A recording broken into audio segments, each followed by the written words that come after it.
Welcome everyone, and thanks very much for taking time out of your day to come and join us for another one of our leaders conversations. These have been incredibly well received, and we've really enjoyed speaking with our senior leaders and subject matter experts as they share their insights and knowledge on their various initiatives. These recordings are shared with both domestically and internationally with key stakeholders. And today I have the pleasure of welcoming Lindsay Esler, who is the CEO of New Zealand Truffle Association, New Zealand Truffle Cooperative. So very excited to have you here today. Lindsay is one of our provisional members, and he has taken the lead in establishing the business here in New Zealand under the cooperative business model. He joins us to share his insights and experience as he's gone along on this journey. So welcome, Lindsay. Oh, thank you, Roz. Happy to be here. So just give you a little bit of background. So I was originally a lawyer, and I spent most of my career in Hong Kong. Then I came back to New Zealand, and we bought a bacon factory, chemical-free bacon factory, which I ran with a friend for about 5 years. And I joined the Truffle Association as the CEO and legal counsel, I guess, just over a year ago. So one of my projects has been to establish a co-op for growers to market their truffles. There's never been one up till now, so it's been a very disjointed kind of business. The problem with truffles is that you can put the trees in the ground and the truffles grow on the roots of trees, but you don't know if you've got any truffles, if you're ever going to get any truffles, and it can take maybe 10 or 12 years for your truffles to appear. So it's a very, very long time frame. And so that puts the growers in a really unusual position. Normally within industry in New Zealand, you can see what you're growing and it's say 1 year to the next, you have a good season or a bad season. With truffles, you may never get any production, or you might get a huge amount and not know how to market it, or you might get truffle production 1 year and not the next. So extremely difficult to set up regular marketing channels. And that's why we feel a co-op is going to be really helpful. Up till now, the system for selling the product has basically been for either online sales, which a few people are doing, or taking a basket around the restaurants, mostly in Auckland and Wellington and Christchurch, and seeing if the chef wants to buy some truffles. So the idea with a cooperative is that we can ensure like a consistent supply to a customer. So we could service, for example, a hotel chain, which no individual grower could ever hope to satisfy, especially when you've got to do things like budgeting and setting menus and that kind of thing. So we can see huge advantages there with the whole cooperative model. No, that's great. And I think truffles are classified as Earth's gold, you know, as you say, there's no guarantees that you're going to get the gold. That's right, $3,000 a kilogram too, so the stakes are high if you have them. No, so that's really fantastic to get your background and the backgrounds of how New Zealand Truffle Cooperative came to be. So you've talked a little bit about why you were drawn to the cooperative business model in terms of and some of the benefits. What's your vision for the cooperative going forward? Well, it's quite a big vision because in this case, we're really setting up an industry for New Zealand. At the moment, there have not been any significant exports at all of New Zealand truffle. New Zealand started back in 1987, I think 97 was the first commercial truffle production, and that was the first in the Southern Hemisphere. So the grower was Dr. Ian Hall, and he's going to be a member of our co-op actually, which is great to have his very long experience as the Mr. Truffle Man Southern Hemisphere on board with us. The Australians then got in on the act, so we pioneered in New Zealand the whole truffle cultivation thing for the Southern Hemisphere. And the Australian government really got behind it. And there's a couple of really major companies and one co-op in Australia who are selling the truffles. Supposedly they've sold about 30 tons in a year. So that's a huge amount. You can imagine the volume at $3,000 a kilo. So New Zealand has basically missed out on that because the obstacles for exporting are just so high for an individual grower. So you've got to look at a truffle as being something like an oyster. It's got to be temperature controlled. It's very perishable. So within about a week, it needs to be on the plate, no matter where it's going to be in the world. So the logistics of that are really difficult. Also, being an agricultural product, we've got to lead through a lot of hurdles, and there is a regulatory program, obviously, for all horticultural exports from New Zealand. So basically, we concluded within the Truffle Association that doing exporting was not really something for an individual grower to take on, and that if a cooperative could get, in due course, overseas customers and look after the administration, consolidation, orders, paperwork, that kind of thing, then we would actually be able to establish a whole new industry for New Zealand. And of course, on top of that, if we can be successful as a cooperative, it'll be much easier to sell truffles within New Zealand. They'll become much more mainstream in our restaurants. At the moment, a lot of truffle goes unsold. So if there's a co-op, we'll be able to perhaps set up secondary products like maybe truffle oils and truffle butters and that kind of thing, so that the ones which aren't fully, beautiful ones to put on the plate in a restaurant can still be used and still be sold. At the moment, I think a lot of them are just not sold. So it's very high stakes and really interesting for us to have a co-op in this area. I think your vision is spot on, and it's interesting when I hear you talking about it. We've got a number of other cooperatives that are not dissimilar in terms of that export space. And I'm thinking here Provelco, which is Deer Velvet, and Walnuts New Zealand, both same scenario, looking to export their product and really trying to create that scale and enabling, and obviously both having to be structured underneath Food and Drug Administration requirements. So yeah, a lot of synergies there. I guess, obviously, a lot of people will be interested to hear some of the, you've talked about the vision. What are the big hurdles or issues that you're trying to address right now? Well, I guess the first one is mindset. So people are not used to cooperating. So truffle growers up till now it's been a matter of putting in some trees, either a little or a lot, and wait. And when they do get production, it's often quite a surprise. So people run around, they don't actually have any marketing channels. So getting people to start thinking in terms of there being a natural outlet through the co-op for their products is an important one. I mean, we have in the Truffle Association about 80 or 90 members. So almost all of them are growers, but they don't all have production. So a lot of them are holding back and they're waiting to see what's going to happen with the co-op. I think this is probably a problem for many co-ops, is obviously there's quite a bit of work involved in setting it up.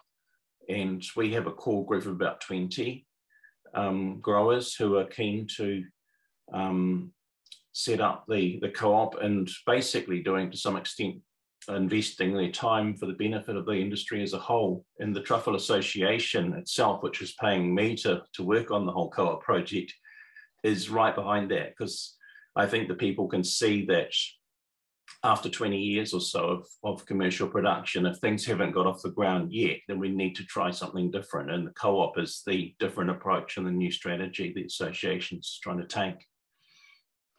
No, I think in terms of, if you look at the cooperatives, once you get them up and running, they tend to be a lot more resilient and survive through adversity than we see in other business constructs. So if you can work through the pain process, it will be a good outcome.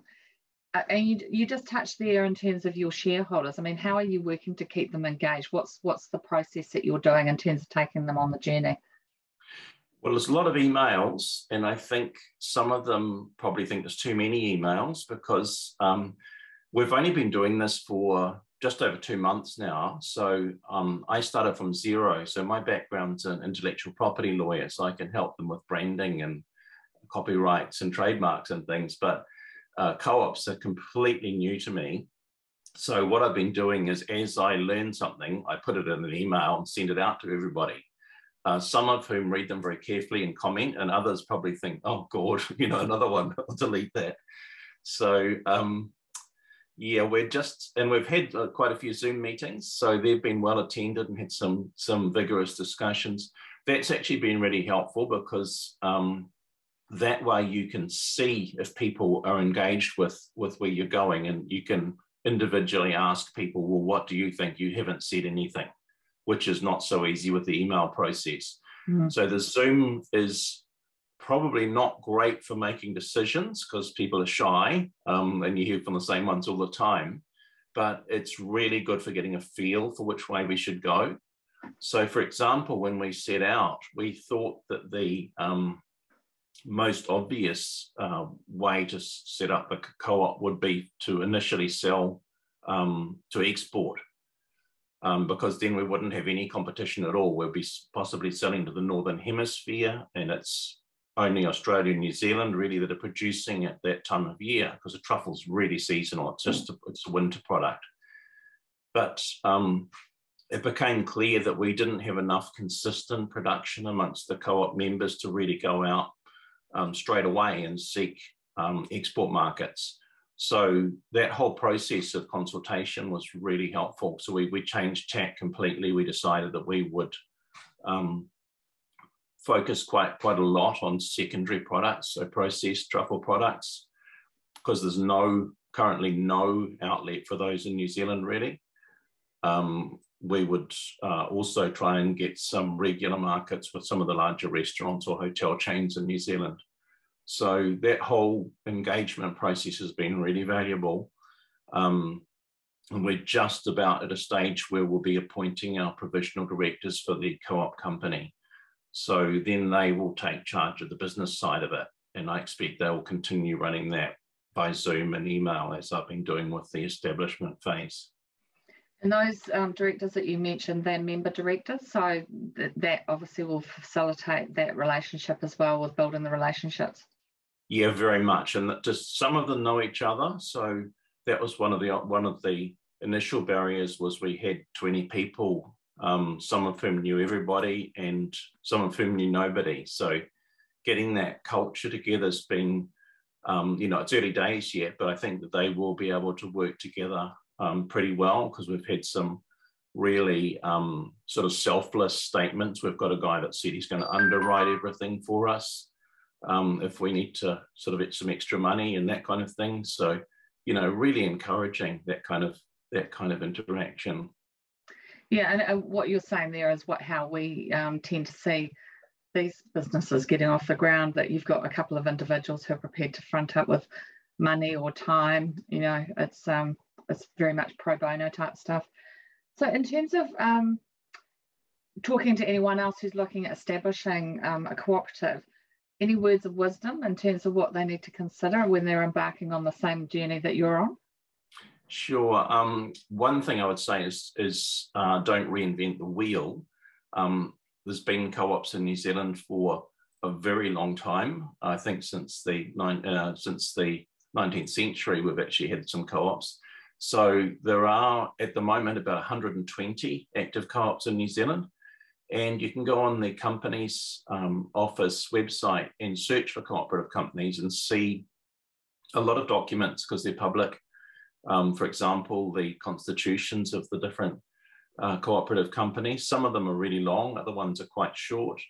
You might see one which is relevant to your particular industry sector and decide to get some ideas from that. Obviously, don't copy them because they're copyright, and that's my thing. But you can get ideas, and you can basically build up an idea of what you want and what you need before you go talking to lawyers and accountants and things. So I think you really need to be prepared with a list of your requirements and an outline of how you expect your business to run, and that'll make life easier for the professionals and cheaper for you.